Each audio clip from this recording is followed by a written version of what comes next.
పుదీనా అంటే కేవలం చట్నీ అనుకుంటున్నారా? ఈసారి మనం చేసే పుదీనా పచ్చడి ఇన్స్టెంట్గా రెడీ అయిపోతుంది. హాయ్ అండి, అందరికీ నమస్కారం. మన పెద్దమ్మ చేతి వంటకి సుస్వాగతం. పుదీనా వాసన, మిరపకాయ ఘాటు, చిటికెడు మసాలా టచ్ ఇవన్నీ కలిస్తే అన్నంలో కలుపుకోవడానికి ఈ ఒక్క పచ్చడి చాలండి. ముందుగా గ్రేడింగ్ చేసిన పుదీనాని శుభ్రంగా కడిగి 1 గంట పాటు ఆరబెట్టుకోవాలి. ఇప్పుడు ఒక గిన్నె తీసుకొని అందులో కొంచెం ఆయిల్ వేసి ఘాటుకు సరిపడా ఎండుమిర్చి వేసి రంగు మారేంత వరకు వేయించుకోవాలి. అదే ఆయిల్లో బాగా ఆరిన పుదీనాని అందులో వేసి పచ్చివాసన పోయేంత వరకు పుదీనాని వేయించుకోవాలి. ఈ విధంగా పుదీనాను మగ్గించుకుంటే సరిపోతుంది. పుదీనా పచ్చడి ఎక్కువ రోజులు నిల్వ ఉండాలి అని అంటే ఒక్క చుక్క నీరు లేకుండా మనం ఈ పుదీనా ఆకుల్ని బాగా ఆరబెట్టుకోవాలి. ఇప్పుడు మొదటిగా ఒక మిక్సీ జార్లో మనం వేయించి పక్కన పెట్టుకున్న ఎండుమిర్చి, కొంచెం చింతపండు, ఒక 2 స్పూన్లు ఉప్పు, చిటికెడు పసుపు వేసి బాగా మెత్తగా మిక్సీ పెట్టుకోవాలి.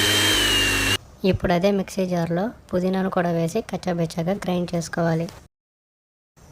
ఇప్పుడు మన పుదీనా పచ్చడికి ఫైనల్ టచ్అప్ ఇచ్చేద్దామా? ఇప్పుడు అదే గిన్నెలో కొంచెం ఆయిల్ వేసి మన పోపుకి కావాల్సిన దినుసులన్నీ వేసి ఎర్రగా వేయించుకోవాలి.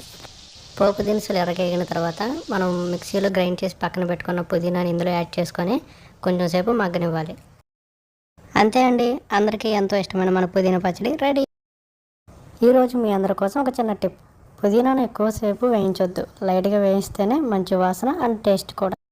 మీరు కూడా ట్రై చేసి టేస్ట్ ఎలా ఉందో కామెంట్లో చెప్పండి. వీడియో నచ్చితే లైక్ చేయండి, మీ ఫ్రెండ్స్కి షేర్ చేయడం మాత్రం మర్చిపోవద్దు.